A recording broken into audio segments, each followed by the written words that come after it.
Assalamualaikum warahmatullahi wabarakatuh.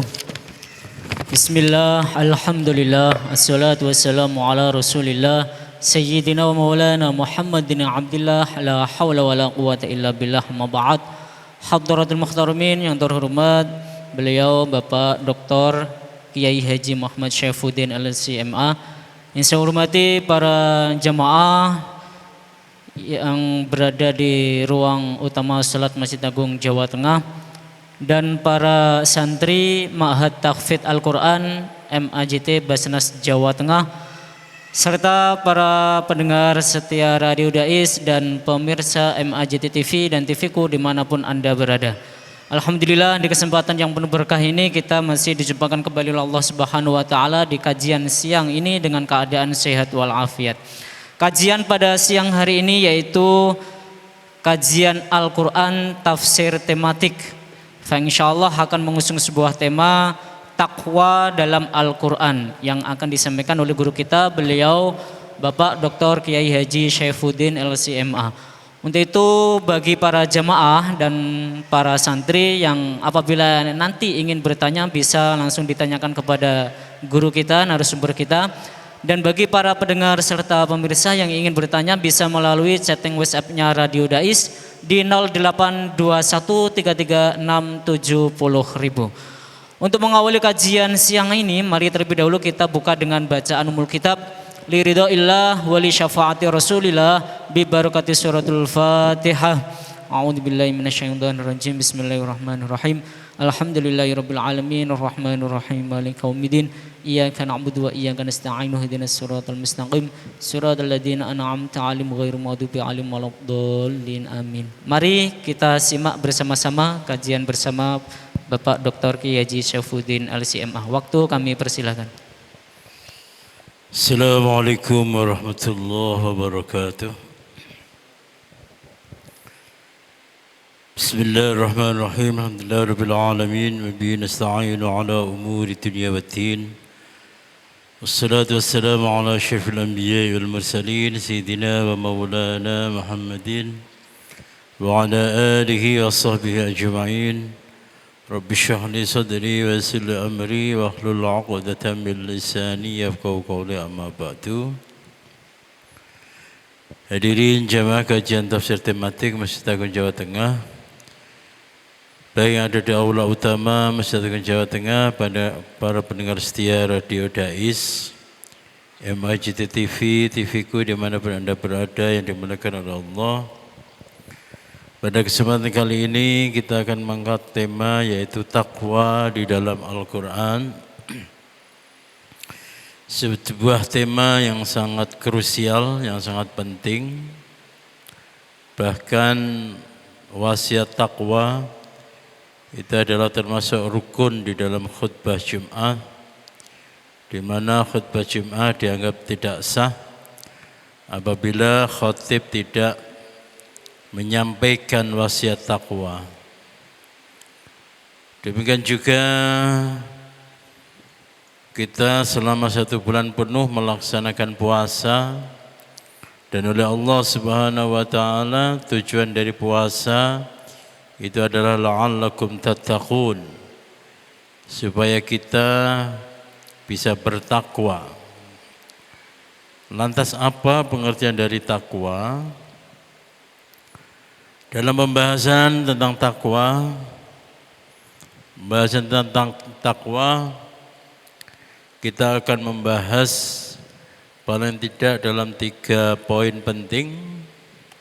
Yang pertama itu adalah makna takwa dilihat dari sisi akar katanya, kemudian perbedaan makna takwa dan lafaz-lafaz lain yang sinonim dengan takwa.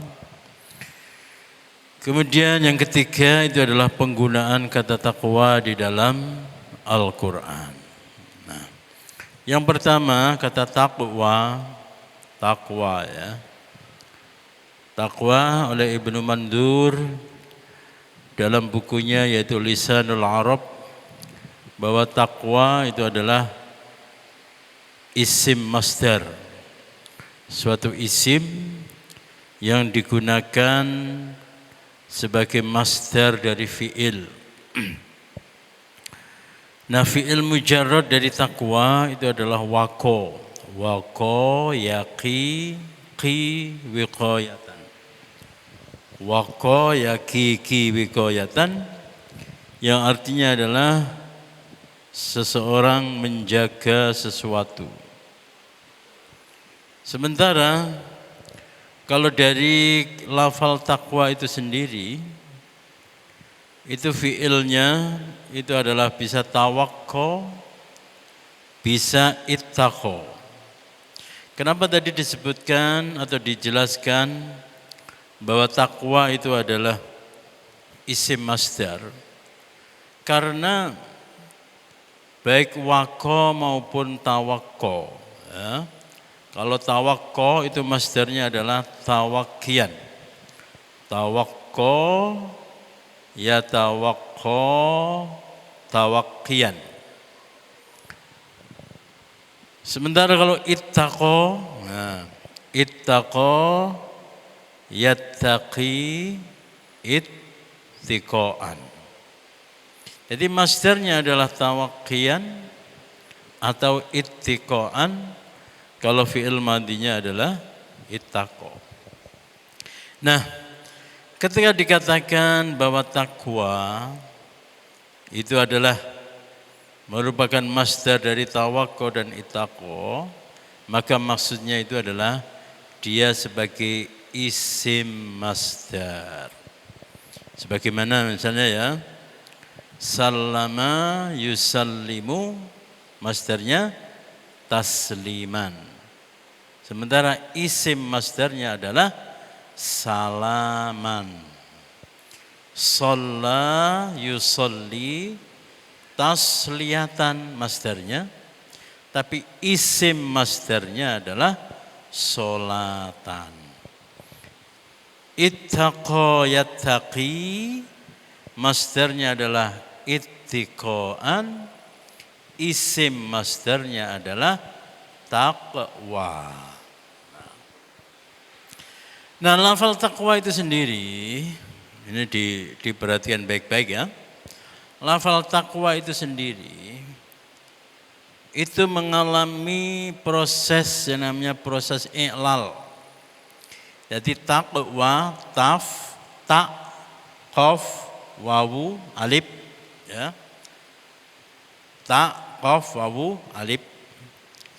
Itu aslinya itu adalah waqya. Waqya, wawu, qaf, ya, alif. Kemudian ada proses, jarine wong Arab ya. Ada proses dari waqya, kemudian wawunya diganti menjadi ta. Menjadi taqya. Dan itu sebetulnya biasa ya bagi orang Arab ya. Bagi orang Arab itu biasa. Misalnya warosa yarisu irsan, atau warosa yuwarisu wirosan. Kemudian wawunya diganti menjadi ta, menjadi tirosan, turosan. Bisa. Demikian juga dengan ini. Aslinya itu adalah waqya. Wawu yang pertama, wawunya diganti menjadi ta, menjadi taqya. Nah, taknya diganti lagi menjadi wa, menjadi wawu. Sebab apa? Karena huruf i'lat, huruf sebelum huruf illat yaitu ya itu adalah qaf. Qaf itu lebih dekat dengan wawu menjadi taqwa. Jadi aslinya itu adalah waqya kemudian menjadi taqwa. Nah, ini supaya apa? Supaya kita itu tahu kalau takwa itu fi'il madinya apa? Maksud tako enggak ada. Fi'il madinya itu adalah waqo yaqi. Atau tawakko, yatawakko, atau ittaqo, yattaqi. Nah, lafal wako yang artinya itu adalah menjaga. Ketika diikutkan wazan ifta'ala menjadi ittaqo atau tafa'ala menjadi tawakko, maka dalam ilmu sharaf ya, ini sudah mempunyai makna yaitu mutawa'ah. Mutawa'ah. Jadi kalau wako itu artinya adalah menjaga. Kalau ittaqo itu artinya adalah menjadi, menjaga atau menjadi terjaga. Secara luas bisa dikatakan misalnya ya, ittaqa humamun, misalnya ya, ittaqa Adnan, misalnya ya, itu artinya adalah bahwa si Adnan itu sudah menjadi orang yang menjaga.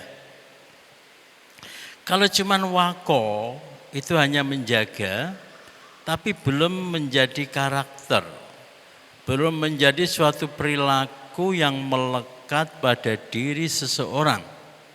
Tapi kalau sudah ittaqo, itu sudah menjadi perilaku yang melekat pada diri seseorang.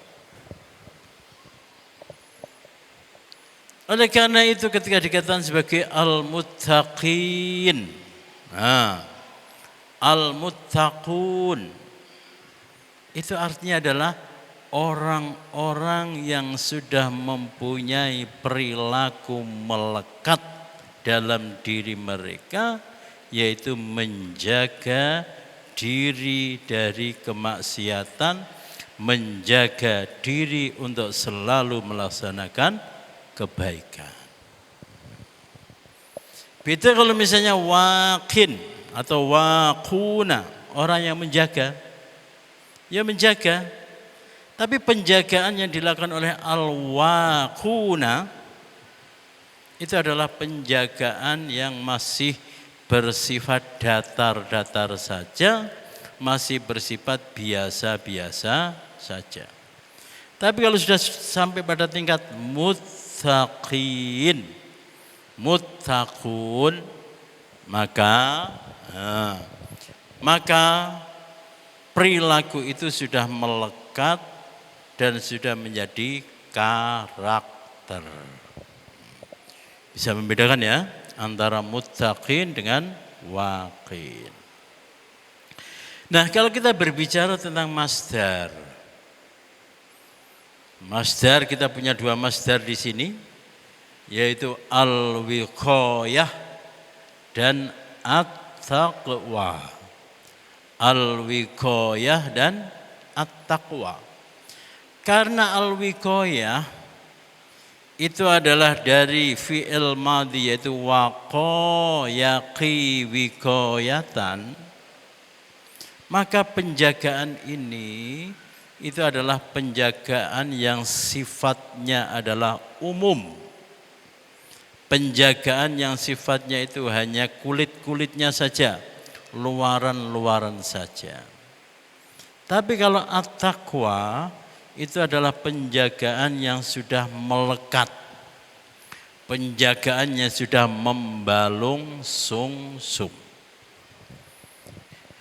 Kita sering dengar ada pepatah atau ungkapan yang mengatakan al-wiqayatu khairun minal iman, minal ilaj. Al-wiqayatu khairun minal ilaj. Bahwa penjagaan itu lebih baik atau pencegahan itu lebih baik daripada pengobatan. Tapi al-wiqayah di sini itu sifatnya adalah umum. Umum. Beda dengan takwa. Beda dengan takwa. Nah, kita bisa lihat misalnya ya, di dalam surat apa itu? Ya ayyuhalladzina amanu qu anfusakum wa ahlikum naro. Wahai orang-orang yang beriman, ku jagalah anfusakum, diri kalian. Kenapa ini pakai ku? Bukan pakai ittaku. Sebabnya di dalam Al-Quran itu juga ada. Ku anfusakum, ada juga wattaqun narul lati. Ada juga wattaku, ada juga ku. Dalam konteks ya ayyuhalladzina amanu qu anfusakum wa ahlikum naro. Ini memang masih proses tarbiyah, proses pendidikan. Karena apa? Karena di situ yang diperintahkan itu adalah kepala rumah tangga, diperintahkan untuk menjaga dirinya, menjaga anak istrinya, menjaga keluarganya dari api neraka. Karena melibatkan banyak orang, ya, karena melibatkan banyak orang, maka yang paling tepat itu adalah pakai ku. Kalau untuk melibatkan untuk diri sendiri, wattaku misalnya, wattakillah, ittaqillah. Khitabnya itu hanya untuk seseorang misalnya. Al-Quran mengatakan wattaqillah, wattaku. Karena tanggung jawabnya adalah untuk tanggung jawab diri sendiri. Tapi kalau untuk dirinya sendiri, kemudian anak istrinya dan keluarganya, kok pakai ittaku, tentu saja akan berat. Sebab sebagaimana saya katakan di awal tadi, kalau ittaqa yattaqi, itu tingkatannya itu sudah perilaku yang melekat. Sudah menjadi karakter. Kalau ku itu adalah penjagaan yang sifatnya umum. Nah, si jeneng kepala rumah tangga, kadang-kadang si kepala rumah tangga itu baik, tapi istrinya gua lah era karu-karuan. Kadang kepala rumah tangga itu baik, tapi anaknya ono sing buandel, ono sing beling, ono sing kurang ajar. Kalau khitabnya adalah ittaku, maka itu adalah memberatkan. Maka sangat tepat kalau di dalam Al-Quran itu penyebutannya adalah ya ayyuhalladzina amanu qu anfusakum. Meskipun di dalam ayat lain ada juga wattaqun naro. Oke, selanjutnya yaitu perbedaan antara wiqayah, himayah, al-hifdzu, as-siyanah. Wiqayah, himayah, hifdzun dan siyanah. Ini secara umum artinya itu sama, yaitu sama-sama menjaga. Sama-sama menjaga. Tapi kalau ditelusuri lebih lanjut, antara wiqayah itu mempunyai makna yang tidak dimiliki oleh himayah.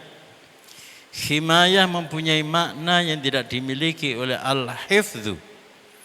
Al-hifdzu mempunyai makna yang tidak dimiliki oleh as-siyanah, begitu juga sebaliknya. Al-wiqayah, wiqayah itu apa?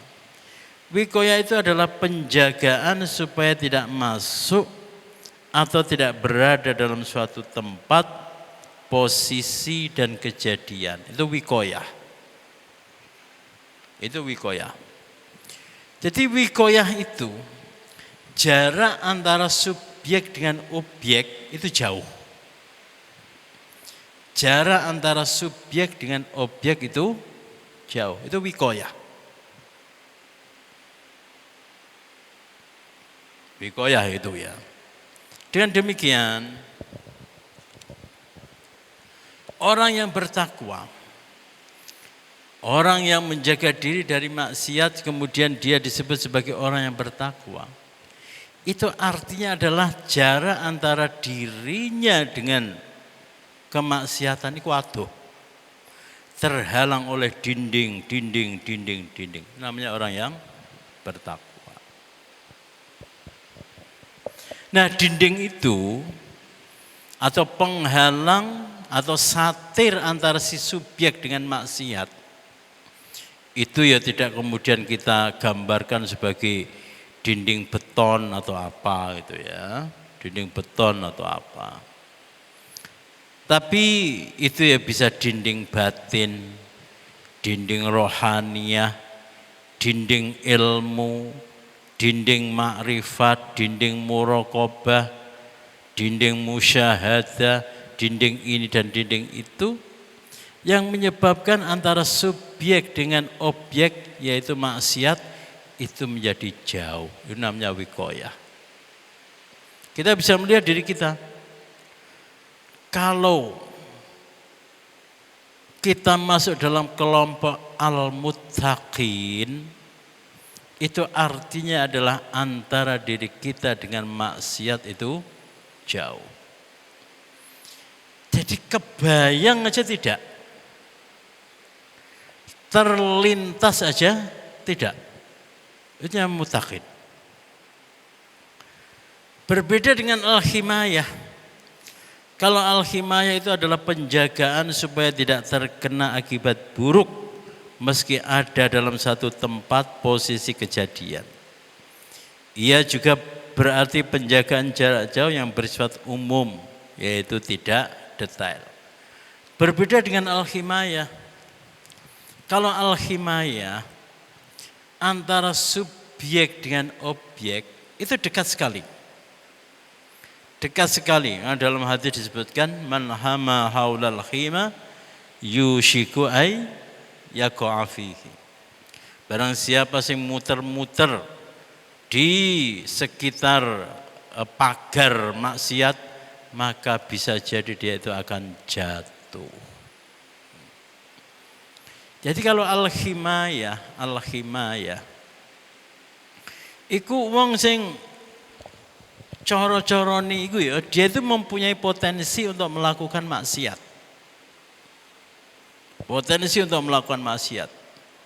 Nek cara cah nom iku ya ono rasa seneng karo perempuan. Ada rasa keinginan untuk melakukan ini itu dan perempuan. Kalau pejabat itu dia itu mempunyai potensi untuk korupsi, mempunyai potensi untuk mengambil uang negara atau uang rakyat. Dengan bukti apa? Ya sedene pancene ya wonge kedonyan. Kadang ya njupuk wis 100, 200, 1000, 2000 jane ya. Nah, menjaga dari maksiat bagi pejabat yang punya potensi semacam itu disebut dengan al-himayah. Jadi ini al-wiqayah itu belas gak ada keinginan, gak ada potensi untuk melakukan maksiat.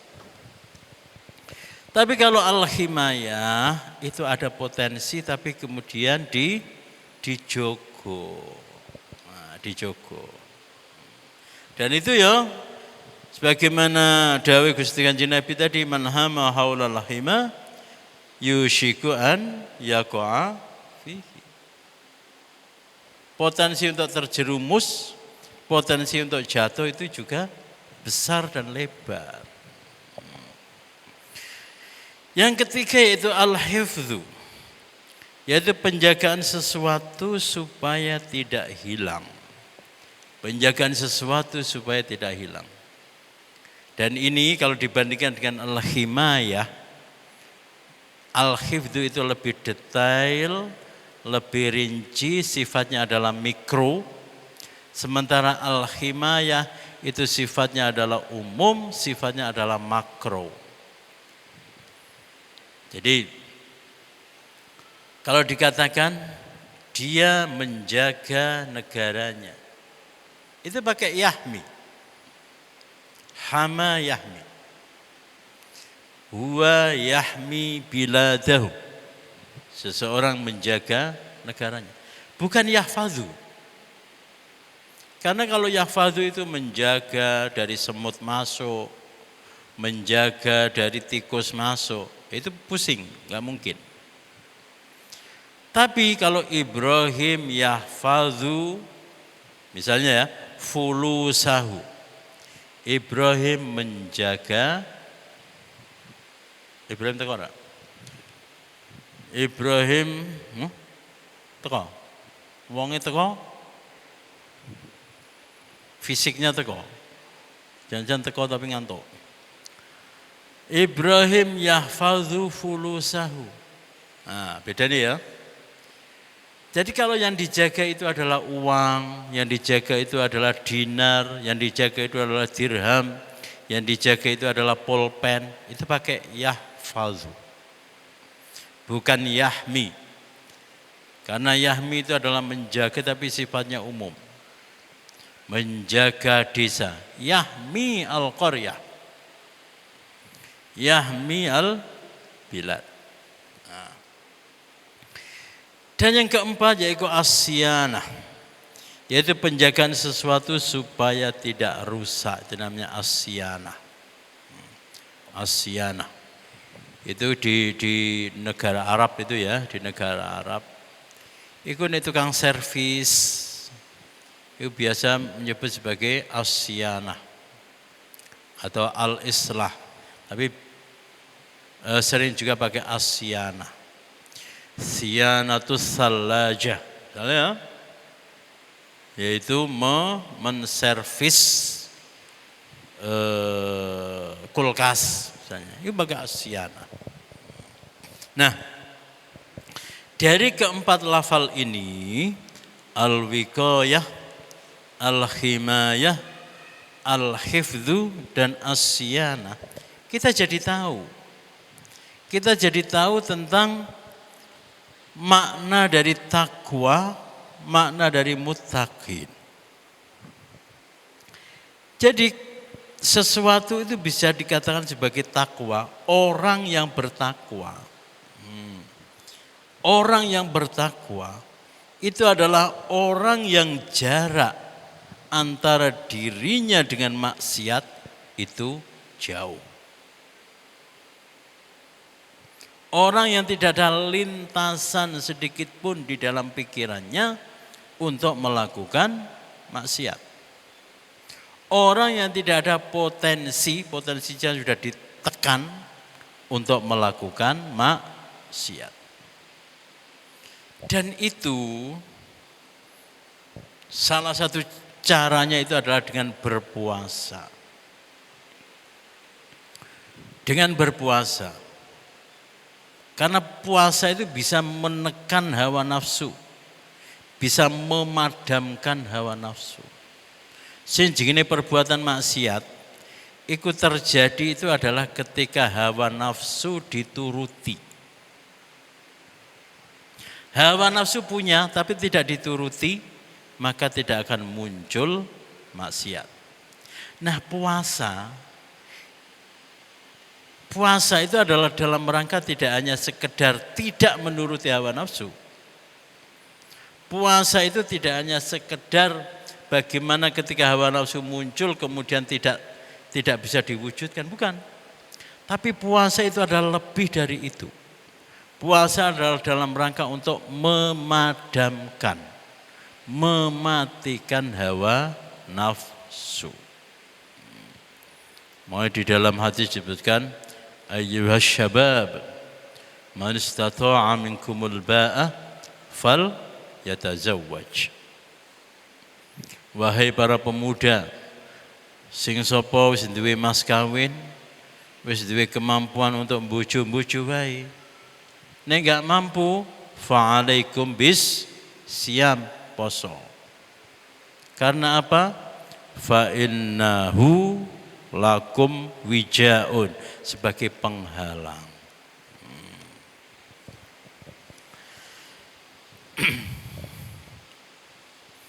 Nah, oleh karena itu kita bisa mengetahui ya, Oleh karena itu kita bisa mengetahui bahwa muttaqin itu kemudian diberi uiddat lil muttaqin wa uzlifatil jannatul lil muttaqin, dan surga didekatkan kepada orang-orang yang bertakwa. Itu karena derajat orang-orang yang bertakwa itu memang sangat tinggi, sangat excellent, sangat istimewa. Jadi kalau kita kasih peringkat ya, kita kasih peringkat bahwa pertama uang itu Islam lah, Muslim. Tingkatan berikutnya adalah orang yang muti' atau ta'i'un, orang yang taat pada perintah. Ya taat, tapi kadang-kadang juga maksiat. Di atasnya lagi itu adalah albar, yaitu orang yang berbakti. Orang yang berbakti itu di atas taat. Karena apa? Di dalam berbakti dia itu pakai maqasid. Di dalam berbakti dia itu pakai nalar. Di dalam berbakti dia itu pakai etika. Di atas albar yaitu adalah al-muhsin, yaitu orang yang ihsan. Nah, orang yang ihsan itu adalah orang yang taat dengan moral juga dengan akhlak. Itu adalah muhsin. Jadi berbakti itu tidak hanya sekedar menjalankan perintah, tapi dia berbakti, berbuat baik. Itu adalah sudah menjadi dorongan situasi, dorongan kondisi, dan dorongan diri sendiri. Nah, al-muhsin inilah yang bisa disejarkan dengan al-muttaqin. Sebab sejujurnya al-muhsin, orang yang ihsan, itu kalau ngelakoni sesuatu, itu mesti dilebihi. Seumpama perintah itu suruh ngasih 10.000, dia kasih 20.000. Seumpama perintah itu misalnya mau sholat 5 menit, dia itu bisa sholat sampai 10 menit, setengah jam. Itu muhsin. Bahkan muhsin itu tidak menunggu perintah.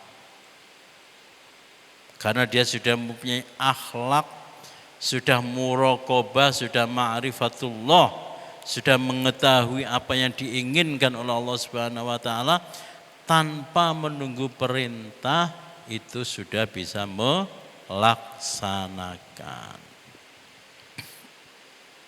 Sering saya sampaikan ya, perbedaan antara taat, bir dan ihsan. Taat itu adalah seorang anak yang tiap bulan ngasih ibunya 1 juta rupiah. Tapi diberikan dengan cara apa? Dikirimkan transfer, dititipkan orang, atau kadang diberikan secara langsung. Itu taat. Tidak pernah 1 bulan pun dia itu tidak memberi uang 1 juta kepada ibunya. Tapi kalau albir, anak yang berbakti, itu tidak hanya sekedar memberi uang 1 juta, tapi sowan kepada ibunya, cium tangan ibunya, mijit-mijit punggung ibunya, kemudian ngasih dengan penuh kehormatan. Itu adalah anak yang berbakti. Tapi anak yang ihsan kepada ibunya bagaimana? Tidak usah menunggu 1 juta. Ibu nembe watuk, dia langsung mengambilkan air minum tanpa menunggu perintah le jupokno ngombe. Nah, orang yang taat le jupokno ngombe, dia ngambilkan, kemudian ya wis mbok nganggo bathok, mbok nganggo gelas, mbok nganggo cangkirnya Bu ngombe, ini taat. Tapi nek albir itu pakai cangkir yang indah, dilapi, kemudian minumnya ya seger, kemudian disuguhkan. Tapi nek ihsan tanpa disuruh, nembe langsung jipokke ngombe iku jenenge ihsan. Demikian juga terhadap maksiat. Nek wong sing taat terhadap maksiat iku apa? Gelem ninggalke maksiat iku nek dilarang. Nek ora dilarang wis bablas ae. Ora. Sementara albir, orang yang albar itu ninggalke maksiat mergo ngopo? Mergo ngerti, oh maksiat iku elek. Maka saya harus menjauhi. Itu adalah dosa, maka saya harus menjauhi. Tapi kalau sudah ihsan, jarak antara dirinya dengan maksiat itu jauh sekali. Tidak terlintas untuk melaksanakan maksiat. Maka ihsan itu ekuivalen dengan taqwa. Wikoyah, wikoyah.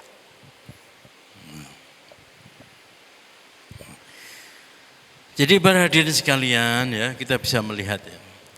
Hanya dengan mencermati lafal takwa. Lafal itu ya. Hanya dengan mencermati lafal takwa yang digunakan oleh Al-Quran, kita itu bisa tahu bahwa di sana ada makna yang sangat-sangat dalam tentang apa itu takwa. Hebatnya Al-Quran semacam itu. Kenapa Al-Quran kok memilih kata at-taqwa? Tidak memilih kata al-wiqayah. Kenapa Al-Quran memilih kata at-taqwa? Tidak memilih kata al-himayah. Karena yang dikehendaki oleh Al-Quran dari umat Islam atau orang-orang yang beriman terhadap dosa-dosa, terhadap maksiat itu adalah jauh. Tapi kalau al-himayah itu intinya apa? Yes, kamu bisa nyerempet-nyerempet sidik tapi aja sampai jegur ya. Kamu boleh nih pinggir-pinggirnya tapi aja sampai masuk misalnya. Tidak semacam itu. Tapi yang diinginkan itu adalah al-muttaqin. Dan janjinya Allah, wa uzlifatil jannatu lil muttaqin. Coba bayangkan. Dan surga didekatkan kepada orang-orang yang bertakwa. Bukan orang yang bertakwa mendekati surga, tidak. Jadi kalau kita itu termasuk kelompok orang-orang yang bertakwa, kita itu tidak kemudian lari-lari, wah itu kita itu surgaku, kemudian kita menuju, enggak. Justru surga itu yang datang mendekati kita. Surga datang mendekati kita. Kemudian dengan pintu otomatis kemudian terbuka. Payung-payungnya kemudian membuka. Rumput-rumputnya kemudian menghijau dan seterusnya. Sangat indah. Jadi kalau kita orang bertakwa kelak di akhirat, kita duduk-duduk gitu ya, duduk-duduk. Orang pada berlarian mencari surga. Orang pada berjatuhan, jatuh ke neraka. Kalau kita orang yang bertakwa, lagi duduk-duduk ini, bercengkrama, kelompok santri tahfidz MAJT lagi ngobrol, ujuk-ujuk swarga teko dut. Kenapa demikian? Karena di dunia dia itu sudah benar-benar menjauhi maksiat. Karena di dunia dia itu sudah menjadikan ketaatan, menjadikan ibadah sudah melekat di dalam dirinya. Jadi seakan-akan itu ya, seakan-akan dia itu tidak mendatangi sholat, tapi sholat itu sudah mendekat kepada dirinya. Dia tidak mendatangi haji, tapi haji itu sudah datang kepada dirinya. Sebabnya ya ono loh ya ono, akeh wong. Sebelah sana pengen haji pirang-pirang tahun ora iso-iso.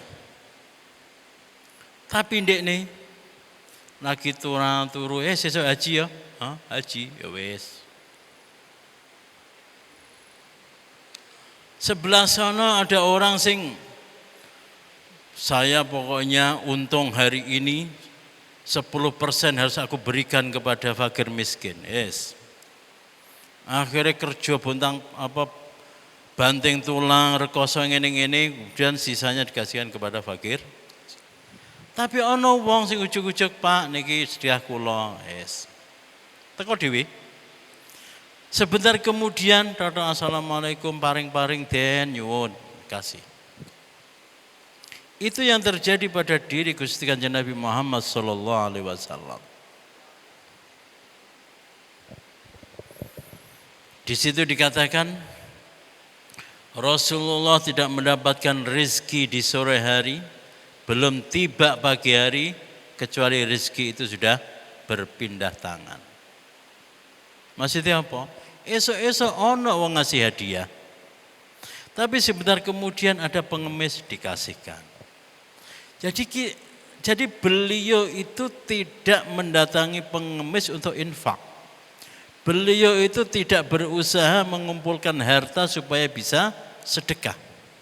Tapi ibaratnya apa? Ganjaran itu teko dhewe. Infak dan sedekah itu datang sendiri. Asik. Makanya kalau kalian itu jalan-jalan kok ujug-ujug ono pengemis, ya. Itu sebetulnya itu adalah dikirim oleh Allah Subhanahu wa taala. Dan itu akan diwujudkan ketika kalian besok di akhirat, surga itu datang sendiri. Sebagaimana para pengemis datang sendiri kemudian kamu kasih uang.